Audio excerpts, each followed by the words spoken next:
Chapter 12. The Adventures of the Old Woman continued. Astonished and delighted to hear my native language, and no less surprised at what this man said, I made answer that there were much greater misfortunes than that of which he complained. I told him in a few words of the horrors which I had endured, and fainted a second time. He carried me to a neighbouring house, put me to bed, gave me food, waited upon me, consoled me, flattered me. He told me that he had never seen anyone so beautiful as I, and that he had never had so much regretted the loss of what it was impossible to recover. "I was born at Naples," said he. "There they kill 2,000 or 3,000 children every year.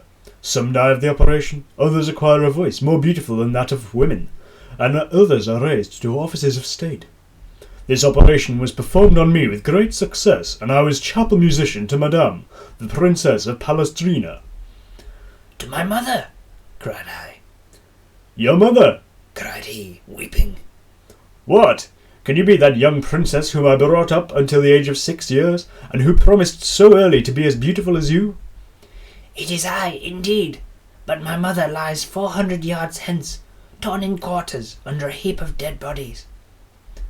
I told him all my misadventures, and he made me acquainted with his, telling me that he had been sent to the Emperor of Morocco by a Christian power, to conclude a treaty with that prince, in consequence of which he was to be furnished with military stores and ships to help demolish the commerce of other Christian governments. "My mission is done," said this honest eunuch. "I go to embark for Quetta, and I will take you to Italy. Masce sici agora di essere senza coglioni."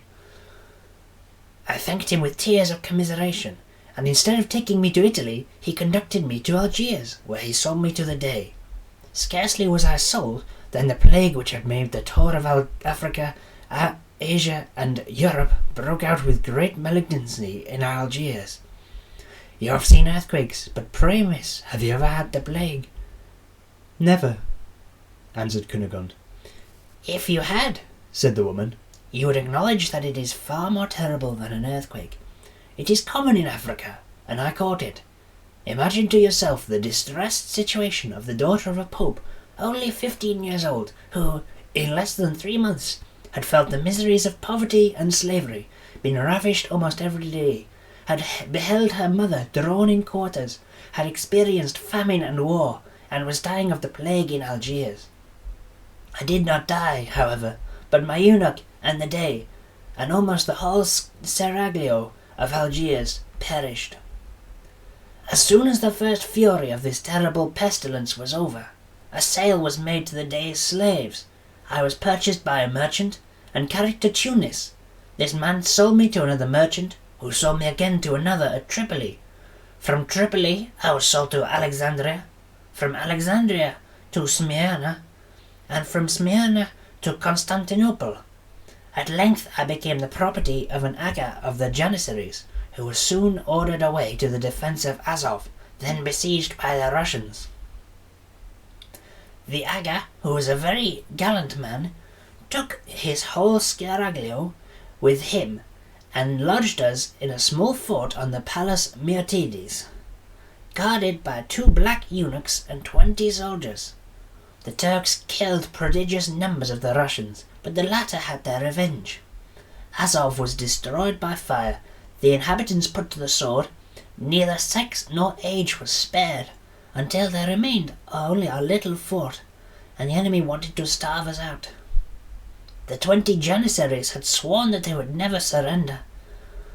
The extremities of famine to which they were reduced obliged them to eat our 2 eunuchs, for fear of violating their oath.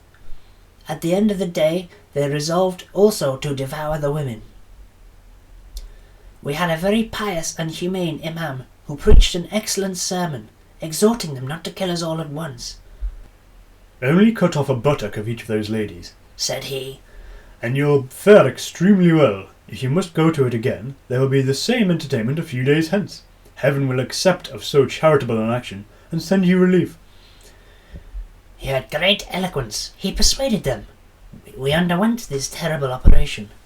The imam applied the same balsam to us as he does to children after circumcision, and we all nearly died.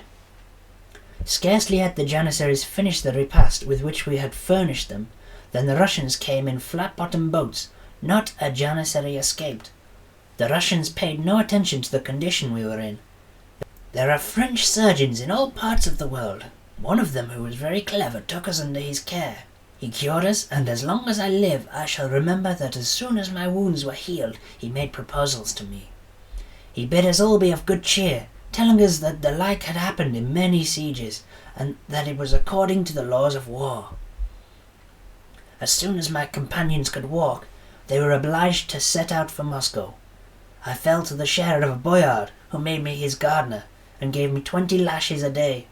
But this nobleman, having in 2 years' time been broke upon the wheel along with 30 more boyards for some broils at court, I profited by that event. I fled, and traversed all Russia.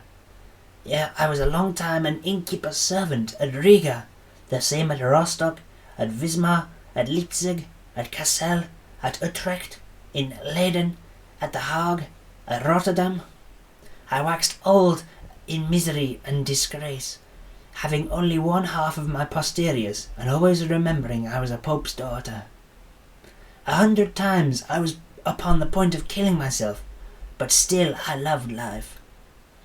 This ridiculous foible is perhaps one of our most fatal characteristics, for is there anything more absurd than to wish to carry continually a burden which one can always throw down, to detest existence and yet cling to one's existence, in brief, to caress the serpent which devours us, till he has eaten our very heart? In the different countries which it has been my lot to traverse, and the numerous inns where I have been servant, I have taken notice of a vast number of people who held their own existence in abhorrence, and yet I never knew of more than 8 who voluntarily put an end to their misery. 3 Negroes, 4 Englishmen, and a German professor named Robeck. I ended by being servant to the Jew Don Issachar, who placed me near your presence, my fair lady. I am determined to share your fate, and have been much more affected with your misfortunes than with my own. I would never even have spoken to you of my misfortunes, had you not piqued me a little, and if it were not customary to tell stories on board a ship in order to pass away the time. In short, Miss Cunegonde, I have had experience. I know the world. Therefore, I advise you to divert yourself, and prevail upon each passenger to tell his story, and if there be one of them all that has not cursed his life many a time, that has not frequently looked upon himself as the unhappiest of mortals, I give you leave to throw me head foremost into the sea. End of chapter 12.